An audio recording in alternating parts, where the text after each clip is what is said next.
वंदे मातरम साथियों। पिछले वीडियो से हम लोगों ने मैट्राइसिस के ऊपर एक नई वीडियो सीरीज स्टार्ट की थी। आज उसी क्रम में हम लोग दूसरा वीडियो देखने वाले हैं। यदि आपने पिछला वीडियो नहीं देखा है जिसमें हमने मैट्रिक्स के इंट्रोडक्शन के बारे में बात की थी, तो आई बटन पे क्लिक करके आप उस वीडियो को पहले ज़रूर देख लें। तो आइए आज के इस वीडियो को स्टार्ट करते हैं। आज के इस वीडियो में हम लोग इक्वलिटी ऑफ टू मैट्राइसिस की बात करेंगे। अब इक्वलिटी ऑफ टू मैट्राइसेस का मतलब क्या होता है कि यदि आपके पास कोई भी दो मैट्राइसेस हैं तो आप उन दोनों को इक्वल कब कहेंगे, है ना। इक्वलिटी ऑफ टू मैट्राइसेस में हम ये चेक करेंगे कि यदि हमारे पास कोई भी दो मैट्रिक्स हैं तो वो दोनों इक्वल है या नहीं है, या हम किन कंडीशंस में इनको इक्वल कहेंगे।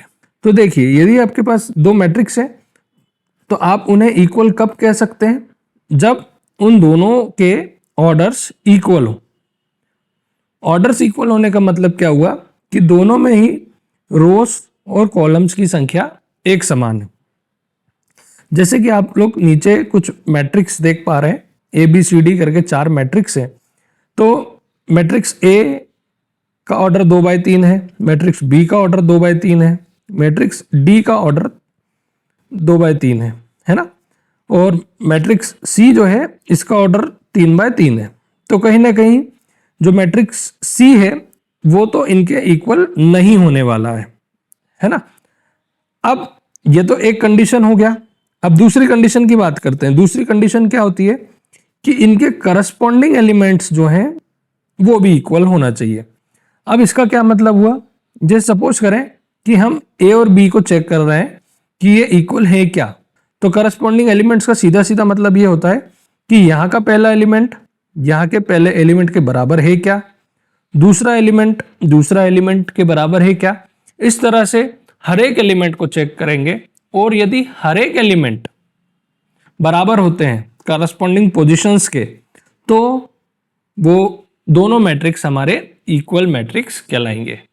तो आई होप आप लोगों को ये दोनों ही कंडीशन समझ में आ गई होगी। सबसे पहले कंडीशन, तो दोनों मैट्रिक्स जिनको आप चेक कर रहे हैं कि ये इक्वल है क्या, तो उनके ऑर्डर्स इक्वल होना चाहिए, और दूसरी चीज उनके करस्पॉन्डिंग एलिमेंट्स भी इक्वल होना चाहिए। अब जैसा कि मेरे पास ये 4 मैट्राइसेस हैं ए बी सी डी। अब हम इनको चेक करते हैं। इनमें से कुछ एक मैट्रिक्स को लेके चेक करते हैं एग्जाम्पल्स के लिए। जैसे सबसे पहले मैं चेक कर रहा हूं कि जो मैट्रिक्स ए है हमारा वो मैट्रिक्स बी के बराबर है क्या। तो सबसे पहले तो हम ऑर्डर चेक करेंगे।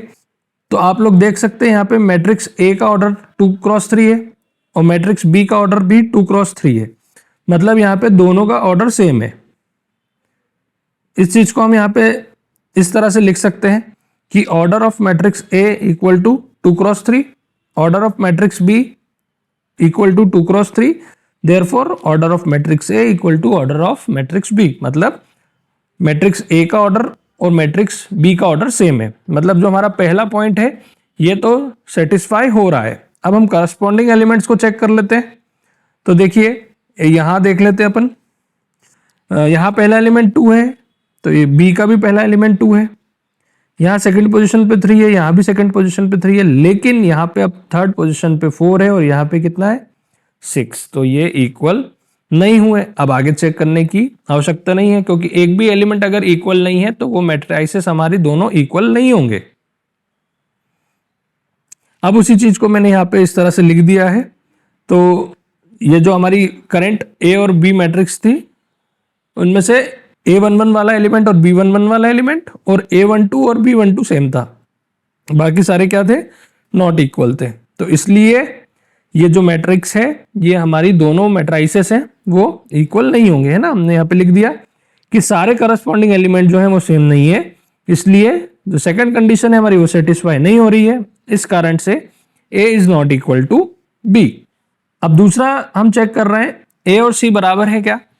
तो देखिए, A का ऑर्डर 2x3 है और C का ऑर्डर 3x3 है। मतलब यहीं पे पहली कंडीशन ही फेल हो रही है, तो आगे हम चेक नहीं करेंगे। Order of matrix A 2x3, order of matrix C 3x3, मतलब ये दोनों सेम नहीं है, इसलिए आगे हमको चेक करने की कोई जरूरत ही नहीं है। जो मैट्रिक्स A है वो C के बराबर नहीं है। अब तीसरा केस देखते हैं। ये मैट्रिक्स A और D हो गया। है ना। ए और डी को चेक करना है हमको, तो सबसे पहले ऑर्डर चेक करते हैं। मैट्रिक्स ए का ऑर्डर 2x3 है, डी का ऑर्डर भी 2x3 है, दोनों का ऑर्डर सेम है, तो यहाँ लिख देते हैं order of matrix A 2x3, order of matrix D 2x3, दोनों का ही ऑर्डर क्या है, सेम है, इसलिए पहली कंडीशन सेटिस्फाई हो गई। अब करस्पॉन्डिंग एलिमेंट्स को देख लेते हैं यहीं पे डायरेक्ट। तो देखिए यहाँ पहला एलिमेंट 2 है, यहाँ भी 2 है, अगला 3 है, यहाँ भी 3 है, फिर 4 है, यहाँ भी 4 है, फिर यहाँ 5, यहाँ भी 5, 6, 6, 7, 7, मतलब सारे करस्पॉन्डिंग एलिमेंट्स भी सेम है। तो इनको मैं कुछ इस तरह से लिख दूंगा। यहाँ लिख दिया मैंने सारे करस्पॉन्डिंग एलिमेंट्स को कंपेयर करके, और अब चूंकि सारे करस्पॉन्डिंग एलिमेंट क्या है, सेम है, इसलिए हमारी दोनों ही कंडीशन सेटिस्फाई हो गई। इसलिए हम बोल सकते हैं कि जो मैट्रिक्स ए है वो डी के बराबर है। आई होप आप लोगों को ये इक्वलिटी क्या होती है दो मैट्राइसेस की, ये समझ में आई होगी। अब आइए इस पे बेस्ड कुछ न्यूमेरिकल्स देखते हैं। देखिए सबसे पहला क्वेश्चन है ना। इसमें क्या है, इसमें हमको दिया हुआ है कि ये जो पहला मैट्रिक्स है ये इक्वल टू ये दूसरा मैट्रिक्स है, मतलब दिया हुआ है ना। तो हमको x, y, z की वैल्यू निकालना है। तो आइए इसको सॉल्व करते हैं। सबसे पहले क्या करेंगे, हम यहाँ पे लिख देते हैं कि हमको गिवन है कि given both matrices are same, therefore corresponding elements will be equal. मतलब ये सेकंड वाली प्रॉपर्टी का यूज कर रहे हैं हम, क्योंकि यहाँ पे क्वेश्चन में दिया हुआ है हमको कि दोनों मैट्राइसेस सेम है ना। क्वेश्चन में दिया हुआ है कि दोनों मैट्राइसेस सेम है, ठीक है। तो क्या होगा, सेम होने पे क्या होता है, इनके करस्पॉन्डिंग एलिमेंट्स जो है वो भी इक्वल होते हैं। इट मीन्स देखिए क्या होगा, ये 5 जो है वो y के बराबर होगा, 3 जो है वो z के बराबर होगा, x जो है वो 1 के बराबर होगा, और ये जो 7 है वो तो 7 के बराबर ही होगा ना। इसको हम लिख लेते हैं 5 इक्वल टू y, या इसको हम बोल सकते हैं y इक्वल टू 5, है ना। 3 इक्वल टू z, या हम बोल सकते हैं z इक्वल टू 3 और x equal to 1 and 7 equal to 7, ठीक है। तो यहाँ से हमको क्या मिल रहा है, यहाँ से हमको सीधे सीधे x, y, z की वैल्यू मिल जाएगी। तो x equal to 1, y equal to 5 और z इक्वल टू 3, ये हमारा एक आंसर आ गया। ये बहुत ही सिंपल न्यूमेरिकल था। अब थोड़ा सा एडवांस और आगे देखेंगे। चलिए ये क्वेश्चन को देखते हैं।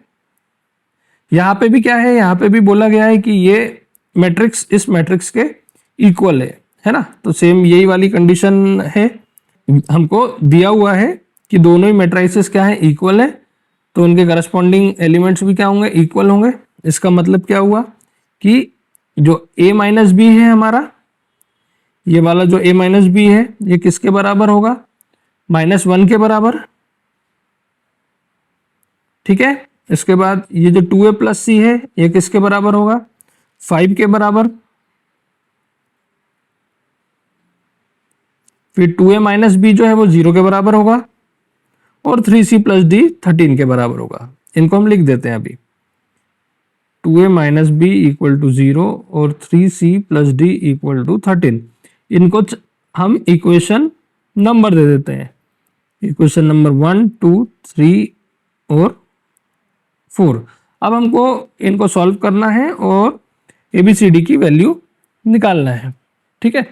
तो हम देखते हैं इक्वेशन नंबर 1 और 3 को, है ना। फ्रॉम इक्वेशन नंबर 1 एंड 3 हमको इसमें से एलिमिनेशन करना है। तो b को हम इजीली एलिमिनेट कर सकते हैं, तो यहाँ पे माइनस करते हैं। तो a minus B equal to -1 और 2a minus B equal to 0। अब चूंकि माइनस करते हैं तो माइनस करने पे क्या होगा, इनके साइन चेंज हो जाएंगे। तो ये माइनस का हो जाएगा, ये प्लस का हो जाएगा, और ये तो 0 है। अब साइन चेंज करने पे ये minus B plus B cancel हो गया, है ना। और हमारे पास क्या बचेगा इधर, a माइनस 2a। तो a माइनस 2a कितना हो जाएगा मेरा, माइनस है, और इधर से क्या बचेगा, -1। अब ये माइनस से माइनस कैंसिल हो गया, मतलब हमको यहाँ से क्या मिल गया, a = 1 मिल गया। a की वैल्यू मिल गई है हमको, है ना। अब हम क्या करते हैं, इस a की वैल्यू को पुट कर देते हैं इक्वेशन नंबर 3 में, है ना। Put a = 1 in equation number 3। Equation number 3 क्या है, 2a - b = 0। तो 2a - b = 0, तो ये हो जाएगा 2 - b = 0। b को उधर ट्रांसफर करते हैं, तो ये हो जाएगा b = 2। तो हमको b की वैल्यू भी मिल गई, ठीक है। अब हमारे पास a भी आ गया, b भी आ गया। a की वैल्यू को हम, जो a = 1 आया था हमारा, वो हम इक्वेशन नंबर 2 में भी पुट कर सकते हैं। तो फिर से करते हैं, ये पुट है ना, put a = 1 in equation number 2। तो इक्वेशन नंबर 2 क्या है हमारी, 2a + c = 5। 2a + c = 5। तो 2a + c = 5, तो ये हो गया हमारा 2 + c = 5। 2 उधर जाएगा तो माइनस का हो जाएगा, तो यहाँ से हमको c की वैल्यू कितनी मिल गई, 3 मिल गई। तो a b c मिल गया हमको। अब नेक्स्ट हमको निकालना है d। तो c की वैल्यू है हमारे पास, तो ये इक्वेशन नंबर 4 में डाल देते हैं, है ना। पुट c = 3 इन इक्वेशन नंबर 4। इक्वेशन नंबर 4 क्या है हमारी, 3c + d = 13। 3c + d = 13। तो 3c की वैल्यू हो गई 3 + d = 13। तो ये हो गया 9 + d = 13। तो d = 13 - 9, मतलब d = 4। तो हमारा आंसर आ जाएगा, आंसर क्या आ गया हमारा, a = 1, b = 2, c = 3 और d = 4। ये हमारा फाइनल आंसर आ गया। एक क्वेश्चन और लेते हैं, है ना। ये हमारा कंडीशन दी है कि ये दोनों मैट्रिक्स इक्वल हैं, तो हमको क्या फाइंड करना है, एक्स वाई जेड फाइंड करना है, ठीक है। यहाँ पे लाइन लिख दी मैंने, है ना, कि दोनों मैट्रिसेस इक्वल हैं, तो उनके करस्पॉन्डिंग एलिमेंट्स भी इक्वल होंगे। तो इससे मेरे को क्या मिल रहा है, x + y + z = 7। इसको मैं इक्वेशन 1 बोल देता हूँ। फिर मिल रहा है x + y = 5, इसको मैं इक्वेशन नंबर 2 बोल देता हूँ। और y + z = 3 मिल रहा है, ठीक है। तो इसको मैं बोल देता हूँ इक्वेशन नंबर 3। अब देखिए इसको सॉल्व करते हैं। तो मैं यहाँ देख पा रहा हूँ कि x + y की वैल्यू कितनी है, 5 है। तो मैं यहाँ पे पुट कर देता हूँ वैल्यू, है ना। पुट x + y = 5 इन इक्वेशन नंबर 1। तो इक्वेशन नंबर 1 में हमने पुट कर दिया, तो क्या मिल जाएगा हमको, इक्वेशन नंबर 1 फिलहाल क्या है, x + y + z = 7। x + y की जगह हमने 5 पुट कर दिया, तो z की वैल्यू क्या आ जाएगी, 7 - 5, मतलब z की वैल्यू क्या मिल जाएगी हमको, 2 मिल जाएगी, है ना। अब z की वैल्यू 2 जो है वो इक्वेशन नंबर 3 में डाल देते हैं। तो put z = 2 in equation number 3। तो इक्वेशन नंबर 3 क्या है हमारी, y + z = 3। तो y + z की वैल्यू कितनी है, 2। तो ये इधर माइनस हो जाएगा 2 जाके, तो 3 में से 2 गया, तो y की वैल्यू कितनी आ गई हमारी, 1 आ गई। अब x भी y भी है, z भी है। अब x निकाल लेते हैं। तो हमको मालूम है कि y = 1 है और z = 2 है। तो इसको डाल देते हैं हम कहाँ, इक्वेशन नंबर 1 में। तो इक्वेशन नंबर 1 क्या है हमारी, x + y + z = 7, है ना। तो ये क्या हो जाएगा, x + 1 + 2 = 7। तो ये हो जाएगा x + 3 = 7। तो यहाँ से हमको मिल जाएगी x की वैल्यू 4। मतलब हमारा फाइनल आंसर आ जाएगा x = 4, y = 1 और z = 2। आई होप आप लोगों को समझ में आए होंगे ये सारे के सारे क्वेश्चंस। अब इसमें एक क्वेश्चन और है। अब देखिए सेम कंडीशन है ना। ये मैट्रिसेस जो है वो इक्वल है, ठीक है। दोनों मैट्रिसेस सेम है, तो करस्पॉन्डिंग एलिमेंट्स इक्वल होंगे। तो क्या मिल रहा है हमको, x माइनस 3 जो है इधर पहला एलिमेंट किसके बराबर होगा, 2x प्लस 5 के बराबर, 7 तो 7 के बराबर होगा, 0 0 के बराबर, और -5 किसके बराबर होगा, 3y माइनस 7। अब इसमें से ये दो तो हमारे कोई काम नहीं आने वाले हैं, इन दो की मैं नंबरिंग कर देता हूं, इक्वेशन 1 और 2। अब इक्वेशन 1 को अगर मैं सॉल्व करता हूं, है ना, ऑन सॉल्विंग इक्वेशन 1 तो क्या हो जाएगा, x minus 3 equal to 2x plus 5 दिया है, x एक तरफ कर लेते हैं, जो हमारे कांस्टेंट है उनको एक तरफ कर लेते हैं, तो हम 5 को इधर लेके आते हैं तो क्या हो जाएगा, माइनस का हो जाएगा, और x को इधर लेके आते हैं तो माइनस का हो जाएगा, है ना, तो ये हो जाएगा -8, ये हो जाएगा x, मतलब यहाँ हम लिख सकते हैं कि x की वैल्यू क्या आ गई हमारी, -8 आ गई। अब y निकाल लेते हैं, तो y हम निकाल लेंगे कहाँ से, सेकंड वाली इक्वेशन में से, है ना, on solving equation number 2। Equation number 2 क्या है, -5 इक्वल टू 3y माइनस 7, ठीक है, 7 को उधर ले जाए तो -5, 7 उधर जाके प्लस का हो जाएगा, तो 7 माइनस 5 हो गया 2, और फिर हमको क्या मिल जाएगा, y इक्वल टू 2/3। तो हमारा फाइनल आंसर हो गया x equal to -8 and y equal to 2/3। ठीक है, तो आई होप ये भी आप लोगों को समझ में आया होगा। एक लास्ट क्वेश्चन और करते हैं इसमें, ठीक है, सेम क्वेश्चन है, दोनों मैट्रिसेस हमारे इक्वल दिए हुए हैं।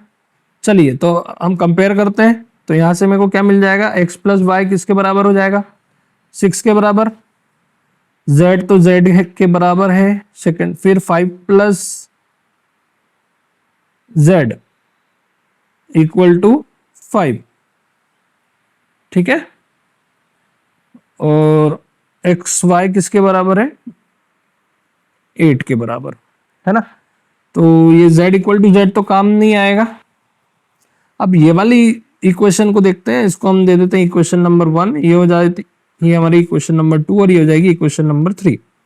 अब इक्वेशन 2 को सॉल्व करते हैं, तो इक्वेशन 2 से मेरे को क्या मिल जाएगा, ऑन सॉल्विंग इक्वेशन नंबर 2, तो 5 प्लस z इक्वल टू 5, 5 को उधर ले जाएंगे तो क्या मिल जाएगा, 5 माइनस 5, मतलब z की तो वैल्यू क्या आ गई, 0 आ गई, ठीक है। अब x plus Y equal to 6 है। अब देखो मेरे पास क्या है, दो इक्वेशंस है, x plus Y equal to 6 और एक्स वाई इक्वल टू 8। अब इनसे को सॉल्व करके मेरे को x और y की वैल्यू निकालना है। मैं क्या करता हूँ, यहाँ पे सब्स्टिट्यूशन करता हूँ, है ना, मतलब मैं जैसे यहाँ पर मेरे को दिया हुआ है, on taking equation number 3, equation number 3 क्या है, एक्स वाई इक्वल टू 8 है, इसको ऐसा लिख सकता हूँ, y equal to 8 upon X, है ना। अब ये y की वैल्यू मैं कहाँ डालूंगा, इक्वेशन नंबर 1 में डालूंगा, है ना, put y equal to 8 upon X in equation number 1। तो इक्वेशन नंबर 1 क्या है मेरी, x plus Y equal to 6 है। अब मैं y की प्लेस पे क्या डालूंगा, 8 अपॉन एक्स, है ना। अब यहाँ एलसीएम लेके अगर हम इसको सॉल्व करेंगे तो क्या मिल जाएगा, हमको एक्स स्क्वायर प्लस 8 अपॉन 6, ये x उधर जाएगा तो क्या हो जाएगा, X square plus 8 equal to 6x, है ना। आगे का मैं यहाँ पे सॉल्व कर रहा हूँ, तो ये हो जाएगा हमारा कहीं ना कहीं क्वाड्रेटिक इक्वेशन बन जाएगी जो आपने 10th क्लास में पढ़ी होगी। 6x, 6 इधर आएगा तो माइनस का हो जाएगा, प्लस 8 इक्वल टू 0। अब इसको किस तरह से सॉल्व करना है, बहुत सारे मेथड होते हैं इसको सॉल्व करने के, है ना। इसको सॉल्व करके आपको x की दो वैल्यू मिलेगी, है ना। मैं यहाँ पे फैक्टराइजेशन मेथड से सॉल्व करता हूँ, तो मैं इसको यहाँ पे क्या लिख सकता हूँ, -4x minus 2x plus 8 equal to 0। इसमें से मैंने x कॉमन निकाल लिया, तो यहाँ मेरे पास बचा x माइनस 4, यहाँ से -2 कॉमन आ गया, तो अंदर भी क्या बचेगा मेरे पास, x माइनस 4, ठीक है। अब यहाँ से x माइनस 4 कॉमन आ गया, तो इधर से x बचा, इधर से बचा 2, तो either x minus 4 equal to 0 और x minus two equal to 0, तो यहाँ से x की वैल्यू मिल गई 4 और यहाँ से मिल गई x की वैल्यू 2। ठीक है, तो x की दो वैल्यू आ गई हमारे पास। अब एक बार x इक्वल टू 4 रखते हैं अपन, कहाँ रखें, इक्वेशन नंबर 1 में रख देते हैं। पुट x इक्वल टू 4 इन 1, तो हमको y क्या मिल जाएगा, इक्वेशन 1 क्या है, x plus Y equal to 6 है, x plus Y equal to 6 मतलब 4 प्लस वाई इक्वल टू 6 मतलब y की वैल्यू क्या मिल जाएगी मेरे को 2, x इक्वल टू 4 रखने पर। और एक बार x इक्वल टू 2 रखते हैं, put x equal to 2 in equation number 1, तो x plus Y equal to कितना है मेरा 6, तो 2 रखेंगे, तो यहाँ से मेरे को y की वैल्यू क्या मिल जाएगी, 6 माइनस 2 4 मिल जाएगी। मतलब दो आंसर आएंगे यहाँ पे, x और y की दो डिफरेंट वैल्यूज आएगी। तो आई होप आप लोगों को ये सारे क्वेश्चन समझ में आए होंगे। पूरी लगभग जो वैरायटी होती है वो हमने कवर कर ली है। अगर इनमें कोई डाउट हो आप लोग कमेंट करके पूछ सकते हैं, और यदि ये वीडियो पसंद आया हो तो इसे लाइक कर दें और हमारी चैनल को सब्सक्राइब कर लें। अगले वीडियो में फिर से मिलेंगे, तब तक के लिए बाय बाय, वंदे मातरम।